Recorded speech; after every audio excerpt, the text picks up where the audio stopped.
They say there's a door that appears on quiet stretches of road after midnight, not attached to a house, not propped against a wall, just a single ordinary door standing upright in the lane, as if somebody had opened a boundary and stepped out.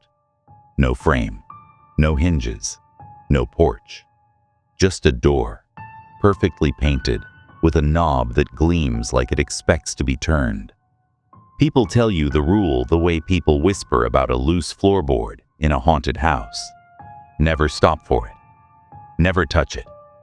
If you see a door standing alone in the road at night, keep going. They say the same thing in diners at 2 a.m., at gas stations with fluorescent bulbs that buzz. They say it like prayer. They say it like advice that keeps you alive. That's the kind of rumor that waits, patient, inside you until one night you have to decide whether you're the sort of person who believes warnings or tests them. His name was Marcus. He'd driven long haul for 12 years, the kind of man who could sleep in the passenger seat and still thread a semi through a thunderstorm. He knew how to read roads like some men read faces. He could tell you the country stores that brewed the best coffee and the bridges where the lights went out in precisely 3 seconds. He'd seen a lot of strange things on the highway, but nothing had ever unnerved him the way that door did. It was October. The highway ribboned through a stretch of low hills and beech trees, the kind of midnight black you see in nightmares, where the outline of everything is swallowed whole. Marcus was hauling a load of appliances, cab warm, radio set low to something nobody knew the words to. He was on the last leg. 3 hours to the drop, then home to a shower and his dog and a bed that never argued with him. He found the door at 1:14 a.m., the time seared into his memory, the way a song can be. One moment, there was nothing but dark road and slanted tree shadows. The next, a white door stood in the middle of his lane. It had a brass knob and a rectangular window at eye level, covered with a lace curtain, and it looked exactly like a door that could lead to someone's kitchen. Marcus hit the brakes, hard enough for the rig's trailer to protest. He remembers the headlights cutting the door into pieces of light and the sound, a little metallic ping when the knob caught the beam. He remembers thinking, absurdly, that someone would have to be having a very strange idea of a joke. He remembers thinking, that's not there in the morning. He killed the engine, radio still whispering songs he didn't know he liked. His cab felt suddenly too small for the night. He sat there counting to 20, like a child testing a basement step. The usual caution was a reflex in his hands. He checked mirrors, his breath fogging in the little circle of light from the dash. The road behind him looked empty.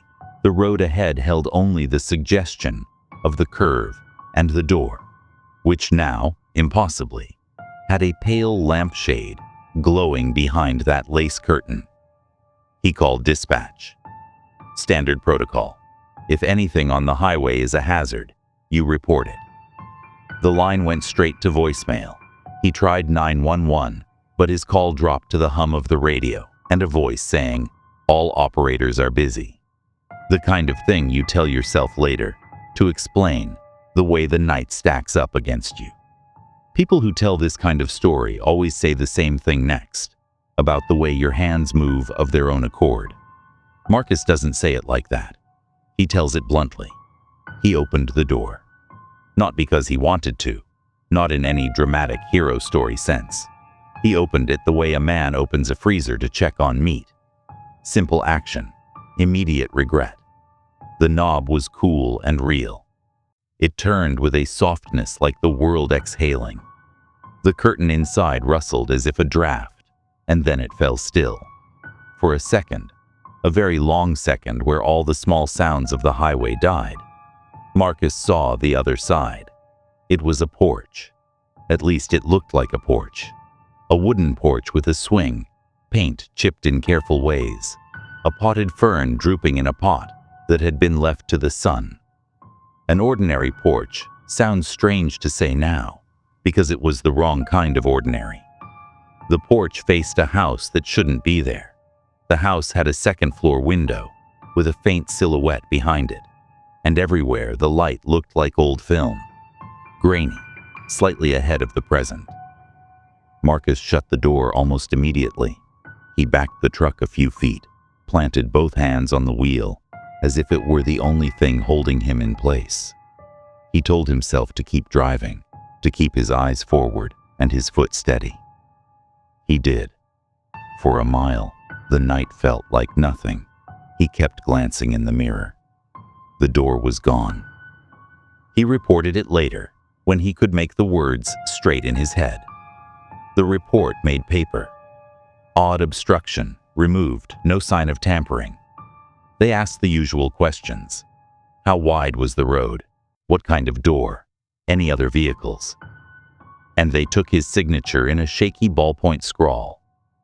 He slept in a motel that night, with the curtains drawn, like a man who had been watching something watch him back. Then the weirdness started to accrete around him, subtle as frost at first. His watch, a cheap thing, ticked out of step with time. The picture on his phone of the highway, a lazy snapshot he'd taken when the sky had been blue, developed a blankness, a pale square where something ought to be. Not erased like a Photoshop job, but missing, as if the world had been cropped in the negative space. A week later, he was home. He let the dog tromp across the floor and poured coffee into a mug he'd owned for years. He told the story at the diner next day, and the waitress asked if he'd been drinking, which was the polite way of saying, convenient explanation. He laughed because the laugh is an armor. He slept badly. That happens to men on the road. 3 nights after the door, he woke to the sound of a hinge. It was faint, like a memory trying to recall a word. He glanced at his bedroom door and the bathroom door, and everything was as it should be. The hinge sound came again, slower now, as if someone was opening a door half a world away. He told himself it was the house settling.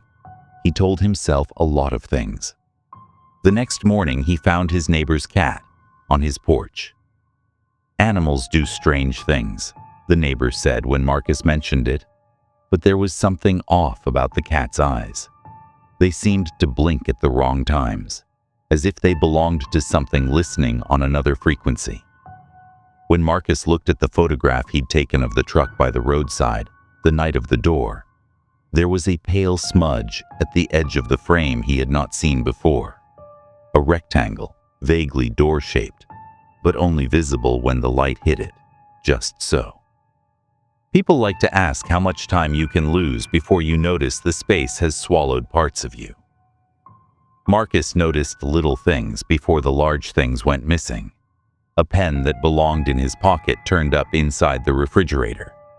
An entire afternoon of a Tuesday he couldn't remember. The radio picking up channels that played songs from his childhood on stations that should not exist in his part of town. He would tell you it was a collection of misfires, unlucky coincidences. But the things stack, and once they stack high enough, they become something else. There were other drivers who found doors, of course. A woman in Wisconsin claimed she opened one and saw, for one dizzying moment, a field full of children playing out of time, laughing like they had never been taught the gravity of middle age. A kid on a motorcycle swore he rode through a door into a street where cars floated a foot above the pavement, each bearing the blurred license plates of towns that hadn't existed for decades. The stories overlap and resist neat classification. Sometimes the doors are white. Sometimes they are painted blue. Sometimes they swing inward, and sometimes they open to storms. There is one rule that always holds. The door is a choice. If you step through, something follows. Marcus was careful at first. He stopped telling people the part where the house's second-floor window had a silhouette that leaned in a little, as if wanting to whisper. He thought the silence after the laugh in the diner was pity rather than fear. He stopped keeping the story to himself, because the more he said it out loud, the lighter it felt, and because he wanted someone to confirm the flat blank of his photo. He wanted someone to look at the thing that had visited him and name it. 2 months after the night on the highway, he smelled it again. The same house smell, like dust, warmed by afternoon sun. He was washing dishes. The dog snoozed under his chair. Outside, life was the usual small commerce of suburban Saturday. A lawnmower, a child's bicycle bell, a woman calling for her small terrier. The smell built like a memory, organizing itself around a shape. He turned slowly.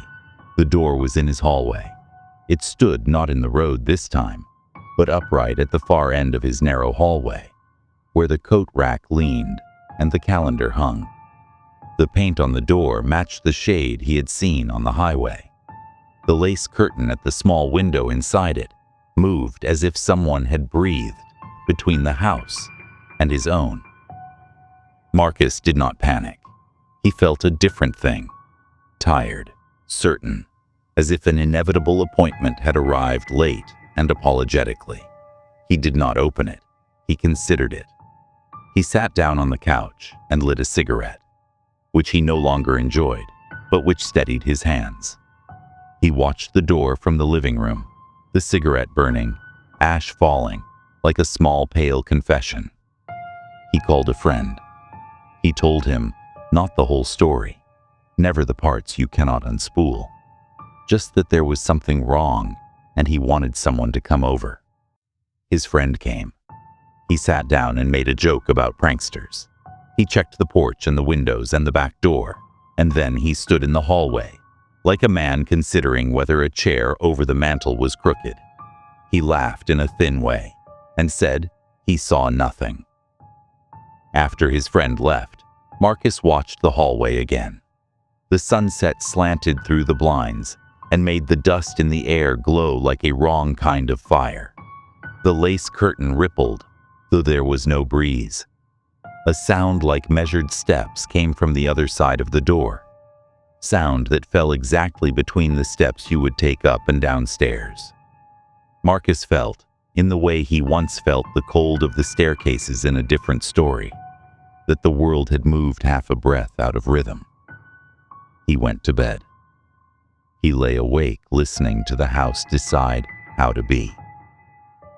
The next morning, the door was gone. He checked every room. He checked the yard and the shed and the crawl space. He put his hand to the back of his neck and could not tell whether the muscles there had been used to hold something back or to open it. He looked at his hands. They looked the same. A week later, his dog stopped eating. It sat at the threshold of the kitchen like a guard who had lost its orders and stared at the spot where the hallway met the living room. At night, Marcus thought he heard footsteps upstairs, footsteps that landed no solid place he could point to, always a half step behind his own.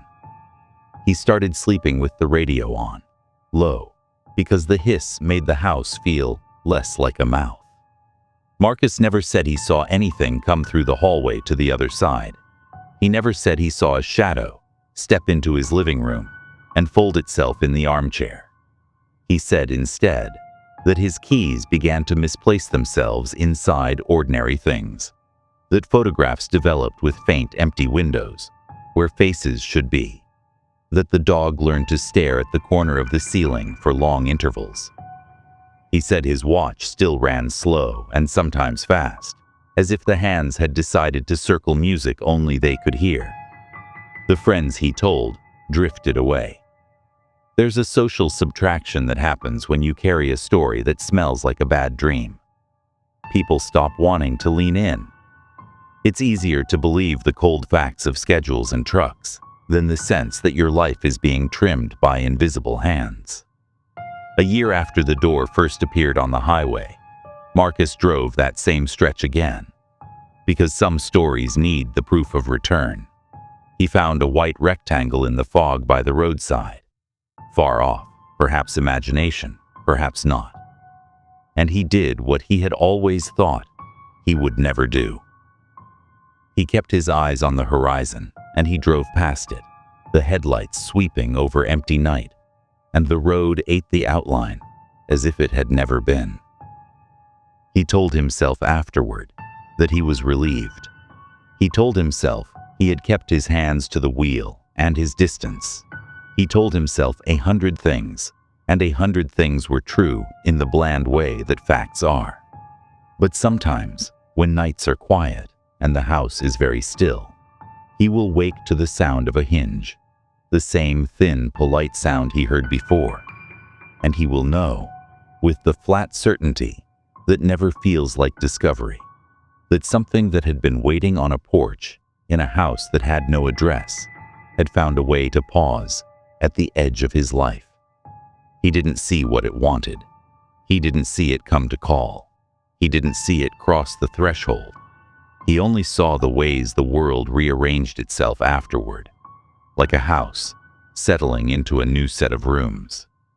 If you ever see a door standing alone on the road, white, paint-worn, lace at the window, you do not stop. You do not open it. You do not tell anyone at once, because the telling is a weight that draws attention. You keep driving until your hands hurt from holding the wheel, until the highway swallows the light and your breath is the only moving thing left.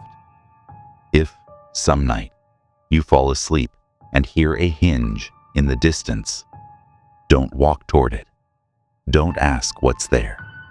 Close your eyes and count backward to the place where your life still fits together. It might be nothing. It might be the place where a man named Marcus learned that doors are invitations, and invitations are not always polite. And if you are tempted to test the rule, if you are sure you would be the one who walks away, remember that the scariest part is not what comes through the door. It's what keeps coming back to sit in the quiet corners of the life you thought was safe.